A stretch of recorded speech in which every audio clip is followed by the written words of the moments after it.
एकदा मी भूमितीचं पुस्तक हाती घेतलं.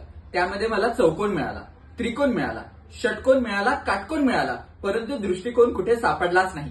त्यानंतर मला लक्षात आलं की दृष्टिकोन हा भूमितीत नसतोच, तर तो भूमिकेमध्ये असतो आणि भारताच्या प्रगत राष्ट्राची भूमिका हे केवळ आणि केवळ त्याच्या शिक्षणामध्ये आणि नवीन शैक्षणिक धोरणांमध्ये पाहायला आम्हाला मिळते आहे. म्हणून नेमका तोच विषय घेऊन नमस्कार, मी यश मंजुश्री किशोर चव्हाण विषय मांडतो आहे नवीन शैक्षणिक धोरण, त्याची अंमलबजावणी आणि भारताचा दृष्टिक्षेप. जेव्हा आम्ही शिक्षण म्हणतो तेव्हा मन, भावना, वेदना, संवेदना यातलं आम्हाला जे ज्ञान मिळतं ते म्हणजे खऱ्या अर्थाने आमचं शिक्षण पाहायला मिळतं आहे. मग तेच आम्ही 1968चं आमचं कोठारी कमिशन आयोग असेल किंवा आमचं दुसरं शैक्षणिक धोरण जे 1976 मध्ये आणण्यात आलं असेल, 2008चं बेस्ट ऑफ 5 असेल, 2009चं एटीकेटी असेल किंवा मग 27 जुलै 2020ला आमचं तिसरं शैक्षणिक धोरण आणण्यात आलं असेल, एवढा अमूलाग्र बदल आमच्या शिक्षण व्यवस्थेने बघितलेला आहे. तो कशासाठी? तर एक सक्षम युवक आणि विकसित भारत बनवण्याकडे मार्गक्रमण करण्यासाठी.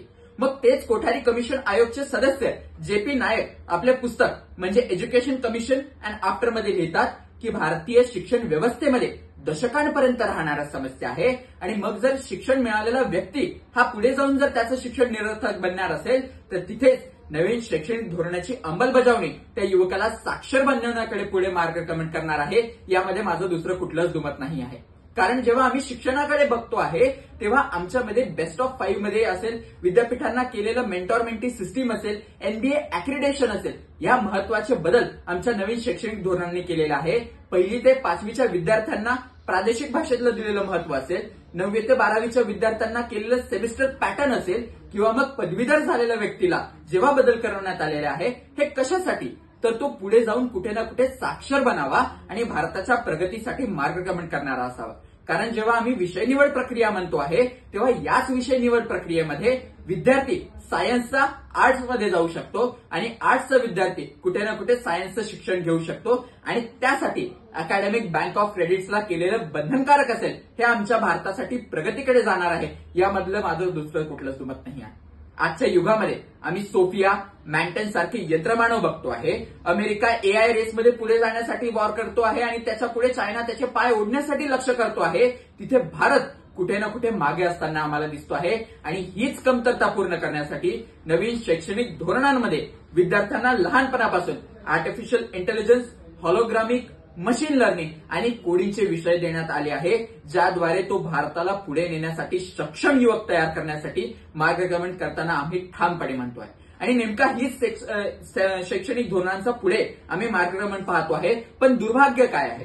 दुर्भाग्य हेच आहे की नवीन शैक्षणिक धोरणांची अंमलबजावणी आज आम्ही कुठे ना कुठे पूर्णपणे नाही करू शकत आहे. म्हणजे आमची गुरुकुल शैक्षणिक पद्धतीला संपवून लॉर्ड थॉमस मेकॉलेंची शिक्षण पद्धती आमच्यावरती लादली, ही बदलवण्याचं काम नवीन शैक्षणिक धोरणांनी करताना आम्हाला दिसत आहे. पण त्याची अंमलबजावणी आम्ही कुठे ना कुठे पूर्णपणे नाही करू शकत आहे. कारण जेव्हा आम्ही प्रादेशिक भाषांना दिलं जाणारं महत्व सांगतो आहे तेव्हा आमचा teacher to the student ratio किती आहे याची आकडेवारी आमच्याकडे तयार नाही आहे. We are changing the British school policy हे आम्ही ठामपणे म्हणतो आहे, पण आमचं शहरी भागांचं आणि गावाकडील भागांचं किती टक्क्यांचं डिजिटल डिवाइड आहे याची आकडेवारी सुद्धा आमच्याकडे तयार नाही आहे.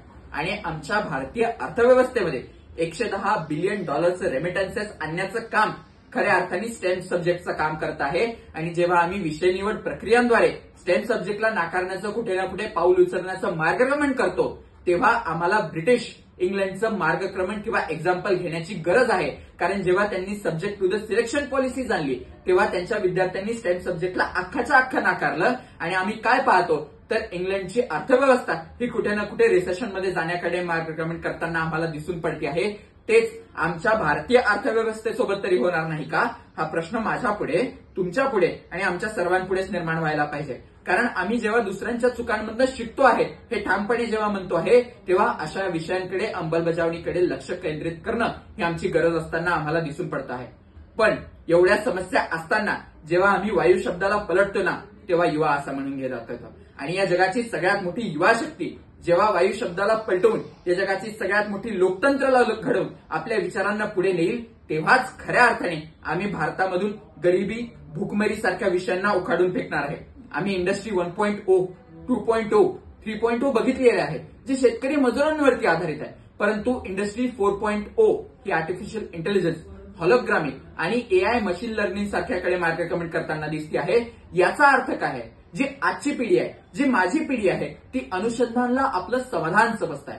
पण या अनुसंधानाला समजताना यश तेव्हाच मिळेल जेव्हा ते ग्लोबल होण्याआधी ग्रासरूट लेवलला काम करेल, जेव्हा ते एक्सपेरिमेंट्स नसून एक्सपिरियन्सेस कडे मार्गक्रमण करताना दिसणार आहे आणि जेव्हा ते जनरल वरती नसून ते जमिनीवरती होताना दिसतील आहे. या सगळ्या गोष्टी खऱ्या अर्थाने नवीन शैक्षणिक धोरण करताना आम्हाला ठामपणे दिसते आहे. तेव्हाच आम्ही म्हणतो की नवीन शैक्षणिक धोरण आमच्या भारताला विकसित भारत 2047 करण्याकडे यशोक्त जाणार आहे. यामध्ये आमचं दुसरं कुठलंच दुमत नाही आहे. आणि जेव्हा डॉक्टर एपीजे अब्दुल कलाम म्हणतात ना की स्वप्न बघा आणि खुलून बघा, कारण स्वप्न विचारांचं रूप घेतं आणि विचार आधुनिक चमत्कारांचं, तेव्हाच आम्ही गर्वानी म्हणून स्वप्न देखा था कभी जो आज हर धड़कन में है, एक नया भारत बनने का इरादा अब हमारे मन में है, बढ़ रहे हम प्रगति की और जिस रफ्तार से, बढ़ रहे हम प्रगति की और जिस रफ्तार से, कर रहा हमको नमन विश्व भी उस पार से, कर रहा हमको नमन विश्व भी उस पार से. धन्यवाद.